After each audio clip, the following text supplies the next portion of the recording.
Hola amigos, José Mora les da la bienvenida a Mundolista, su canal de desarrollo de conciencia.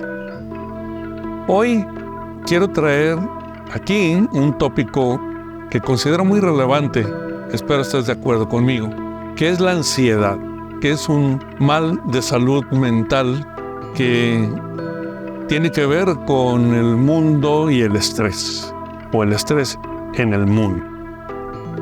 Para analizarlo juntos te pido que me acompañes. Nada más antes, dale clic en el botón de abajo para que me sigas y que podamos juntos continuar dando curso a estos temas muy interesantes.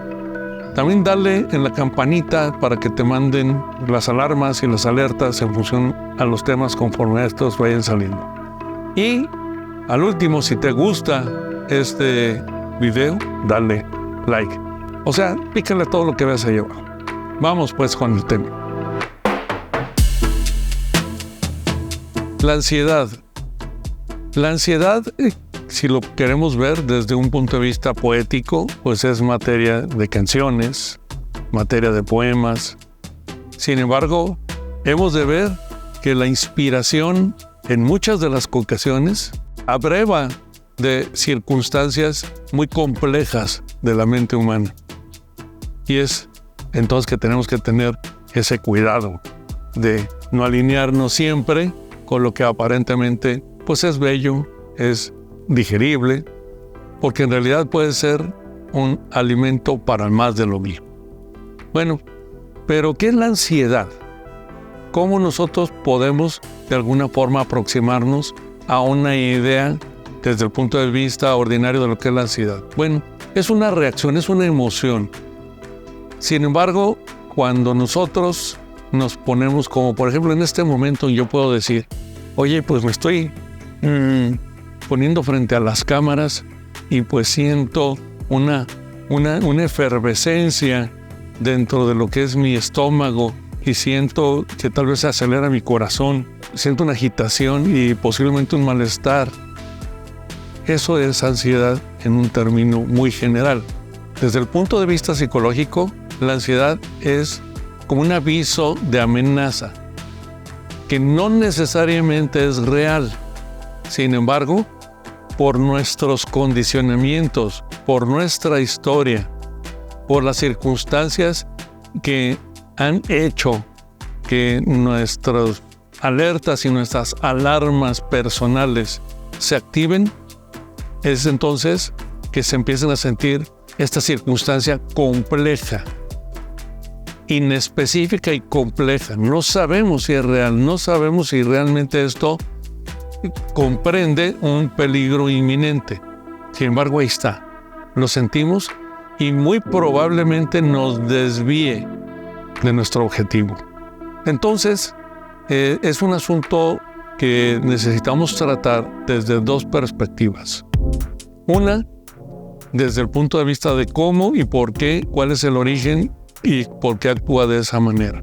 Y de esa forma, poder nosotros analizar de una manera ecuánime qué es lo que nos está sucediendo tanto mental como corporalmente.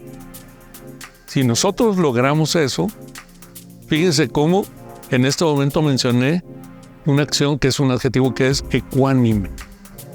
La ecuanimidad es el resultado de aplicarle un antídoto a la ansiedad. Entonces, ahí es evidente que estamos viendo un panorama que tenemos que hacer un trabajo personal en medio. Bueno, vamos a ir más adelante viendo también cómo vamos desactivando este temor, este sentimiento de amenaza inespecífico que no nos lleva a ningún lado. Pero si nosotros comprendemos en una primera instancia que esta emoción de la ansiedad es normal, es parte de nuestra naturaleza humana, vamos también en el ánimo y en la línea de explorarla para comprenderla, para desactivarla.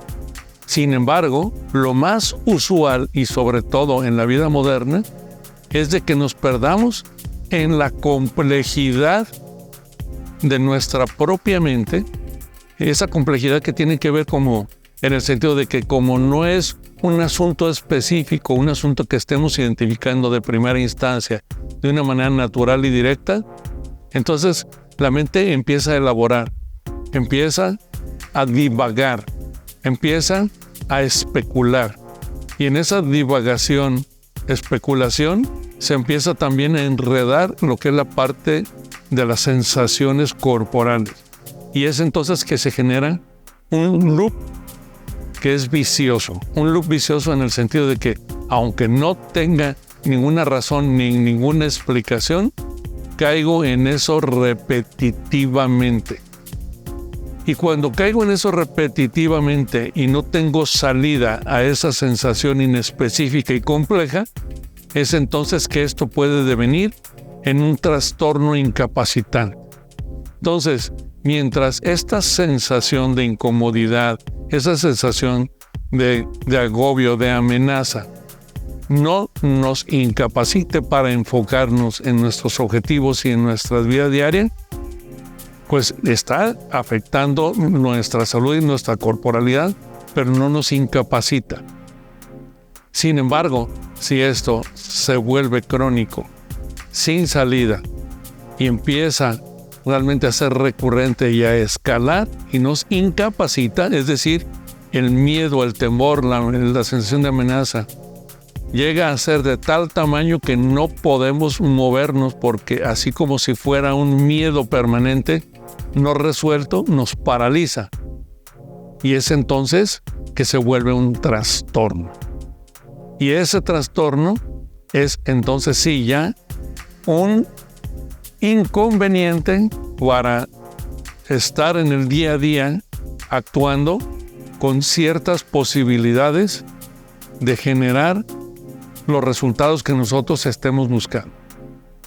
Y es entonces que es muy importante reconocer también que este trastorno, esta parte que se vuelve ya crónica, al momento de que nos incapacita, pues entonces se vuelve realmente un problema que hay que resolver.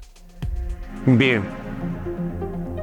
Ahora, ¿cuáles son las alternativas en estas posibilidades y en esta escalada que puede hacer esta sensación de la ansiedad? Bueno, en principio, la ansiedad va a provenir particularmente o va a estar totalmente emparentada con lo que es el concepto del estrés. ¿Por qué? Bueno, en principio vemos que esto es una emoción compleja y es una emoción que nos arrebata y nos distrae. Una sensación de amenaza que nos pone alertas ante algo que desconocemos. Es precisamente por eso que decimos que es parte del estrés, porque entonces nos empezamos a ubicar en una situación de escaneo de parte de nuestra propia mente. Y esa situación de escaneo nos lleva en un penduleo muy rápido hacia lo que es el pasado, sobre todo para encontrar una razón, o hacia el futuro para encontrar un posible efecto de esa amenaza inespecífica. Entonces estamos penduleando y eso nos distrae del aquí y del ahora y nos ubica en una situación de estrés. Bueno, ¿y por qué es importante esto? Porque al momento en donde emparentamos el estrés con la ansiedad, es entonces que nuestra corporalidad va a estar inundada de lo que es la hormona del estrés, que es el cortisol. El cortisol es una hormona que nos sirve para activar los mecanismos de pelea o fuga y ponernos alerta para el momento en donde se requiera reaccionar con prestancia y efectividad ante esa amenaza. Sin embargo, si la amenaza no se presenta, ¿qué ocurre? Pues ahí está produciéndose el cortisol y produciéndose el cortisol y produciendo el cortisol hasta que este cortisol convierte a los sistemas de defensa de nuestro cuerpo, de nuestro organismo, en un problema de una reactividad permanente. Ese estado de reactividad permanente está estresando nuestro cuerpo, estresando nuestra mente, distrayéndonos completamente de lo que es nuestro objetivo, desviando nuestra atención y, por supuesto, haciéndonos que nos perdamos de lo más relevante de la vida, que es el aquí y el ahora, sin miedo y sin esas amenazas. El aquí y el ahora se supone, en principio, si no está presente esta ansiedad, que estaría muy claro porque no tendría esos filtros de distorsión que proporciona el estrés y la ansiedad. Entonces veamos cómo es importante resolverlo, al menos tenerlo bajo lo que es el control de nuestro balance corporal, de nuestro balance en cuanto a lo que es nuestra salud. ¿Por qué hablo de balance? Porque hay que recordar que estamos dentro de lo que es un plano de dualidad, en donde siempre habrá los extremos. Esto es importante también en esta ocasión, porque en esa dualidad vamos a ubicar el mecanismo de pelea o fuga y esta sensación o este impulso de reactividad o esta predisposición que tenemos a la reactividad que relacionamos con la ansiedad en oposición a lo que es la ecuanimidad. Entonces, si tenemos esta perspectiva de que en este extremo es en donde tenemos estas circunstancias que más en el extremo se convierten en un trastorno, y es el trastorno de ansiedad, vamos a tener la perspectiva que hay que transitar por esta línea para, como elemento de resolución del balance, no digamos de la desaparición completa de la ansiedad, sino del balance entre reactividad y ecuanimidad, es correrse hacia el otro lado. Y acuérdense que hemos reiteradamente comentado que esto se logra transitando a través de lo que son las prácticas de atención plena. Aquí también no va a ser la excepción. Las prácticas de atención plena nos van a dar las herramientas para balancearnos en este vector de reactividad y de ecuanimidad para efectos de el aspecto de la ansiedad que nos está llevando hacia esta predisposición a la reactividad causada por una percepción, una sensación, emoción de amenaza permanente, no específica, no localizada y compleja, que nos va lanzando hacia este lado. Entonces es menester de nosotros tener ese conocimiento y esa conciencia que nos tenemos que recorrer hacia el otro extremo a través de jalar nuestra atención al momento presente para comprobar que no existe esa amenaza, que no existen todos esos elementos complejos que nos han dispersado y nos han enviado hacia este mundo que nos provoca esta sensación y que podamos nosotros salir avantes. Bueno, pero déjenme darles más información concreta de lo que corresponde a cuáles son las características de un estado de ansiedad y cuándo se convierte esto en un trastorno. Cuando estamos inmersos simplemente en lo que es esta emoción de la ansiedad, que es esta inquietud inespecífica o este temor que no sabemos ubicar, pues es precisamente algo que el cerebro empieza a buscar. ¿Qué estoy sintiendo? ¿Esto es miedo? ¿Esto es vergüenza incluso? ¿Esto es una tristeza? ¿Qué es esto que me está pasando? Al ser inespecífico y al ser complejo, pues entonces si no lo ubicamos y no está perfectamente limitado, es donde nos lleva a tener diversas manifestaciones distintas, que más o menos las podemos identificar de la siguiente forma. Existen 5 puntos que podemos tener como referencia para efectos de ver el nivel de ansiedad al cual estamos siendo sujetos. Estos 5 puntos nos van a dar definición, nos van a dar claridad y también nos van a dar el nivel de ansiedad al cual podemos estar realmente sujetos. Es decir, son las dos cosas, tanto la presencia misma como el nivel. Bueno, vamos a empezar por el primer punto. Hay que tomar en cuenta los procesos cognitivos disfuncionales como primer punto. ¿Qué es esto? ¿Qué son los procesos cognitivos disfuncionales? Todos aquellos pensamientos que nuestro sistema cognitivo lleva hacia un lugar común, una caja, y no hacia lo que es una resolución de un pensamiento. A ver, vamos a ver si esto se entiende. Para nosotros generar un pensamiento, una idea concreta y ordenada con la cual podamos nosotros establecer, por ejemplo, un diálogo, esto quiere decir que tuve un proceso en donde tuve a la memoria como el inventario, como el almacén de experiencias y de conceptos que tengo, y entonces lo organizo para efectos de expresar una idea. Cuando dentro de mi mente este proceso se complica y de alguna forma para expresar algo me enredo y quedo inmerso dentro de la confusión y no puedo realmente explicar qué es lo que está sucediendo dentro de mi experiencia, esto quiere decir que me perdí en esa idea. Y entonces ese es un proceso cognitivo disfuncional porque no me lleva a ningún lado. También puede esto incluso llevarnos a un proceso desadaptativo. ¿Por qué? Porque en un momento determinado yo tengo detrás de mí una coherencia en donde me defino a mí mismo como una persona que tengo ciertas capacidades, ciertas habilidades, y con este bagaje pues quiero ir hacia una conversación, quiero ir hacia un trabajo, quiero ir hacia una expresión artística, en fin. Y entonces, cuando lo hago, pues lo hago pero de una manera en donde no estoy estableciendo un contacto específico con esta experiencia. Entonces, esto implica que es un proceso desadaptativo. No estoy realmente inmerso en el contexto en donde se supone, de acuerdo con los elementos que están presentes, en donde debería estar. Bueno, este es el punto primero. Procesos cognitivos disfuncionales o desadaptativos. Punto 2. Deterioro en funcionamiento.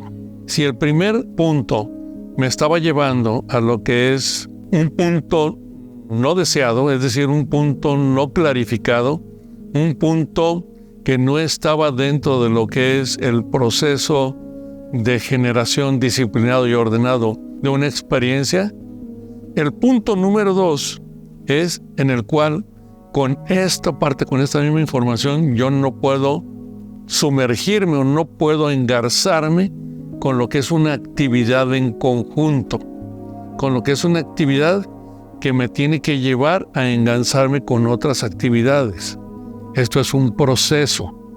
No puedo estar inmerso en procesos coherentes y consecutivos porque me distraigo, porque el miedo me lleva o me disuade de continuar con esa actividad, porque de alguna forma se rompen las ideas y de repente ya no sé a dónde tengo que ir. Hay un conflicto en la parte del orden de lo que son los factores que me llevan con la consecución de un objetivo.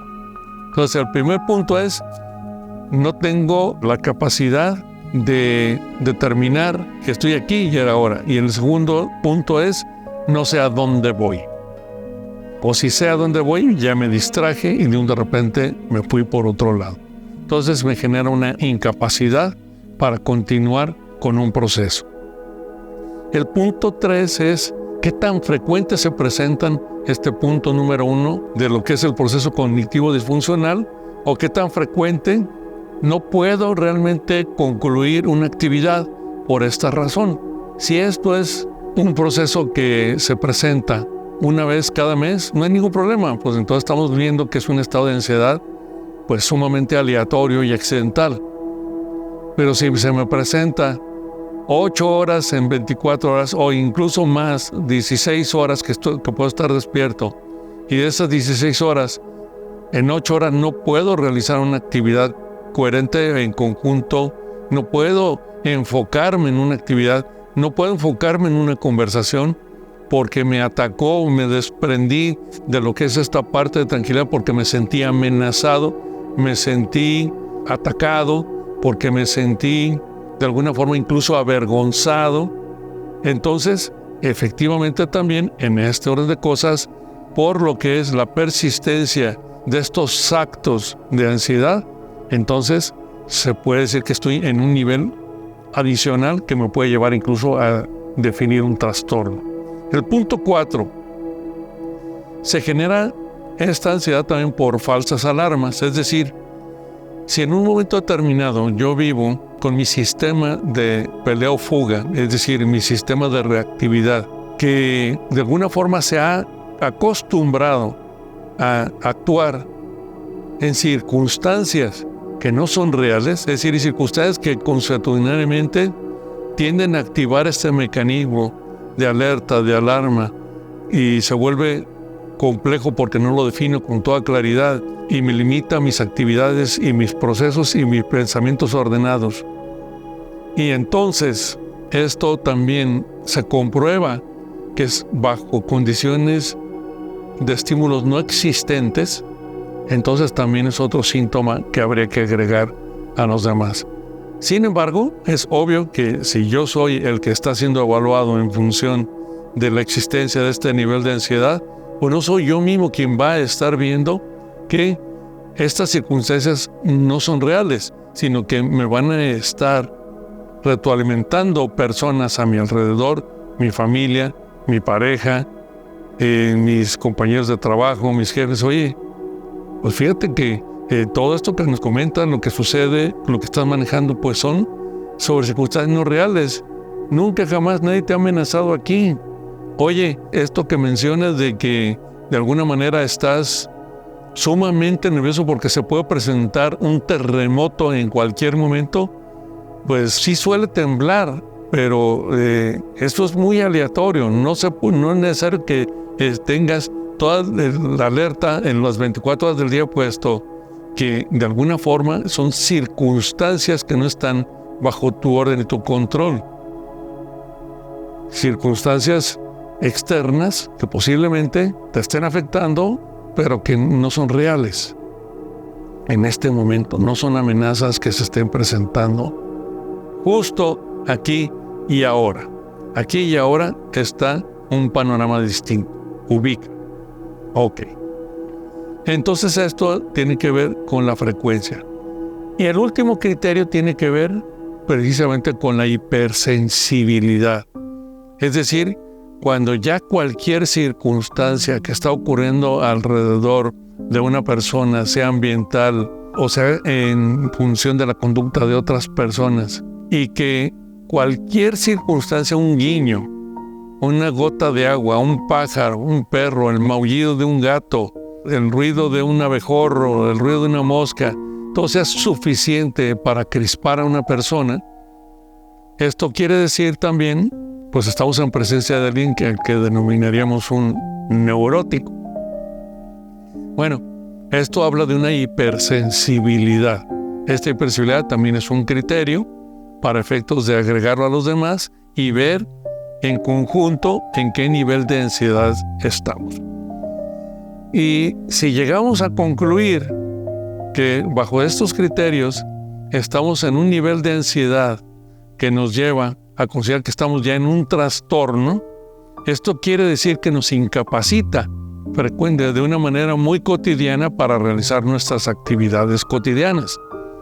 O incluso, si no nos incapacita, modifica nuestra actitud y nuestra eficacia en los actos de tal manera que incluso puede decirse que son otros los resultados. Pero generalmente hablamos de incapacidad, de un fenómeno incapacitante en la persona. Y bueno, cuando estamos hablando de un trastorno de ansiedad, también podemos distinguir ya distintos trastornos de ansiedad que provienen de la suma y de la acumulación y de este nivel de los 5 criterios que hemos estado hablando. ¿Cuáles son estos 5 tipos de trastornos de ansiedad? Vamos a repasarlos simplemente para efectos de ver la trascendencia de lo que estamos hablando con este fenómeno de salud mental que es la ansiedad. El primer trastorno de ansiedad que podemos comentar son los ataques de pánico. Es decir, sumados los criterios que acabamos de ver, a tal extremo que esto se convierta en una sensación que nos paraliza absolutamente, esto se considera un ataque de pánico, que es un trastorno extremo de ansiedad. ¿Por qué no se considera realmente como un miedo? Bueno, porque el miedo es una figura muy concreta muy pura y muy identificada con algo. Pero recordemos que el trastorno de ansiedad es sobre un temor no especificado, no clarificado y por lo tanto generalmente especulativo y ausente. Es una sensación de amenaza que no viene de ningún lado. Entonces, muy probablemente este trastorno también de ataques de pánico provendrá simplemente del extremo de la ansiedad, que también la podemos denominar como angustia. La angustia es esto. ¿Por qué no puedo entender qué está sucediendo, pero además no me puedo enfocar? Este es uno. Otro es la fobia social, que esto también es un asunto mayor, porque de repente esto se puede presentar de tal manera y de tal extensión que salgo al centro comercial y no puedo enfocarme en nada porque estoy sintiendo dentro de lo que es mi organismo una efervescencia de este temor que puede suceder algo allí que tiene que ver con la presencia de gente. No es exactamente una fobia a la gente, sino es una fobia a qué va a suceder en medio de toda la gente y conmigo. ¿Qué me va a suceder en medio de toda esa gente? Entonces, es muy probable que este trastorno, visto desde ese extremo, me incapacite también. Un trastorno de ansiedad generalizada, que también se denomina TAG, trastorno de ansiedad generalizada. Esto quiere decir que ahora sí no nada más es social, también es un asunto en donde ni siquiera puedo prender la televisión porque lo que vea. Estoy viendo a Tom y Jerry y realmente me impregno del personaje de Tom, por ejemplo, o del Correcaminos y del Coyote, y entonces me pone en un estado de ansiedad absoluta el hecho de lo que le va a pasar al pobre Coyote, de tal manera que yo lo sufro como si fuera en carne propia. Y nada más estoy por hablar de la caricatura, pero puede ser con las noticias, con las novelas, con el debate de presidencial, con el fútbol, con los deportes, con todo. E incluso puede ser también dentro de lo que es mi propia casa, con mi mascota, con mi gente. Entonces es un trastorno de ansiedad generalizado que tampoco sé de dónde viene, nada más lo siento. Trastorno obsesivo compulsivo. Este es uno de los trastornos más frecuentes y que tiene que ver con una obsesión porque ocurra algo conforme a lo único que me da tranquilidad a mí, que es bajo una cierta circunstancia. Es decir, las cosas tienen que ser exactamente como yo digo, porque cualquier cosa que le varíen me pone en un estado de angustia, es decir, en un estado en donde siento una amenaza. Ejemplo, me lavo 10,000 veces las manos hasta que yo realmente sienta que están totalmente limpias y libres de gérmenes, porque si no lo hago, voy a sentir que estoy amenazado. Oye, entonces, tengo que escribir 1000 veces, tengo que hacer las cosas bien, tengo que hacer las cosas bien, tengo que hacer las cosas bien, porque si no lo hago exactamente 1000 veces, no las voy a hacer bien. Entonces, voy a hacer mis planes 1000 veces, tengo que hacer las cosas bien. Bueno, ¿de dónde sale esa idea? Es una idea confusa, es una idea que no viene desde una fuente de organización racional, pero que está inmersa dentro de lo que es mi historia, pero que en ese momento surge como una fórmula para completar algo que me dé tranquilidad. Pero lo tengo que hacer, ahora sí, redundando compulsivamente. Lo tengo que hacer repetitivamente hasta las veces y hasta el momento en donde esta circunstancia mental me diga, hasta ahí está bien, ya puedes estar tranquilo. Entonces, todas estas actividades con ese nivel de obsesividad son un trastorno que también proviene de lo que es el origen de la ansiedad. Y el trastorno de estrés postraumático, el TEP, este también proviene de la ansiedad y también proviene de una sensación de amenaza de la activación del sistema de reactividad, y que me implica que en todo caso yo me siento mal con ciertos estímulos de la realidad y no sé de dónde vienen. Y me siento mal a tal extremo que los tengo que evadir, los tengo que romper lazos, tengo que romper actividades, porque no tengo esa tranquilidad, porque viene una sensación de amenaza que tengo que resolver de alguna forma. ¿Y cómo la resuelvo? Pues generalmente puede ser violencia intrafamiliar, puede ser con ofensas, puede ser con evasión, simplemente, pero que proviene precisamente de lo que es alguna circunstancia que está en el pasado y que no resolví. Por eso dicen postraumático, porque viene de lo que es un trauma. En esta parte se puede abrir toda una exploración de un campo importantísimo que en este momento también va a ser tema para efecto de lo que es la solución de toda esta situación de lo que es la ansiedad. Sin embargo, tiene que ver particularmente con una fuente de un trauma, de un hecho que me marcó significativamente en el pasado, que puede ser desde mi nacimiento o en alguna de las etapas posteriores de mi crecimiento. Y no se resolvió. Ok, todo esto es derivado de lo que es el concepto de ansiedad. La ansiedad como tal, comentamos en un principio, es una emoción normal, es una emoción natural, es una emoción que incluso puede ser positiva hasta cierto nivel. Y ha evolucionado con lo que es el paso de los siglos y ha evolucionado conforme también ha evolucionado la naturaleza humana. Sin embargo, también la naturaleza humana se ha perdido mucho en lo que es el sentido de ubicación en el aquí y en el ahora. Y tendemos a ubicarnos en el allá y entonces. Nos perdemos del presente para ubicarnos más claramente en el pasado y en el futuro, lo cual ha exacerbado esta emoción de la ansiedad y lo lleva a estos extremos que tienen que ver con los trastornos. Entonces, hemos de insistir en que parte de la solución, parte de la resolución de lo que son los aspectos de la ansiedad está en las prácticas de atención plena.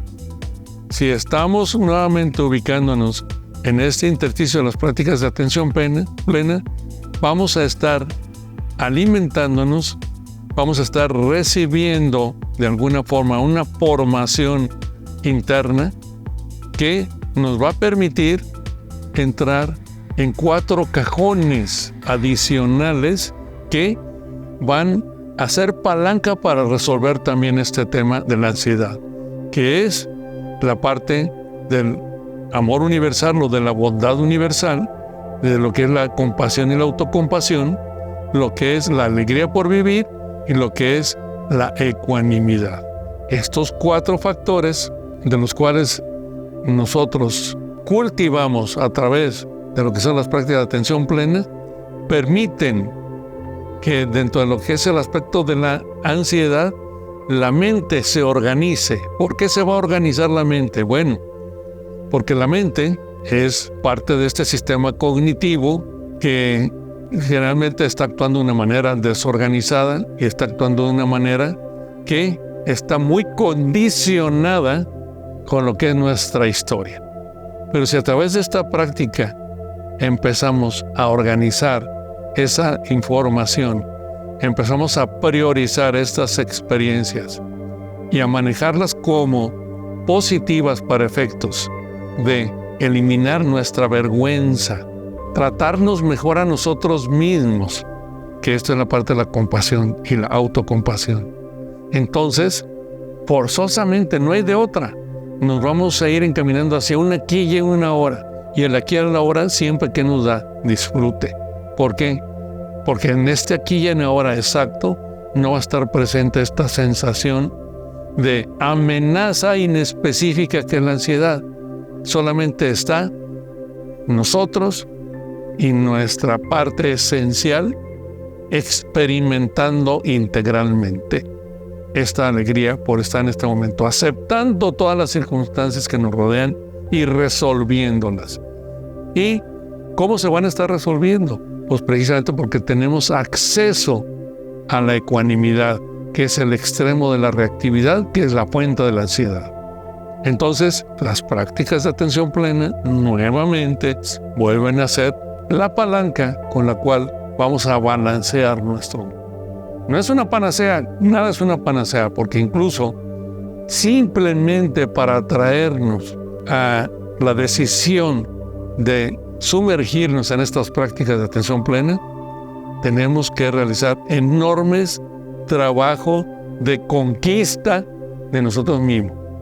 Y por ser incluso un término muy propio, el de conquista, esto significa una cierta batalla, porque no ha habido conquista sin batalla, ¿de acuerdo?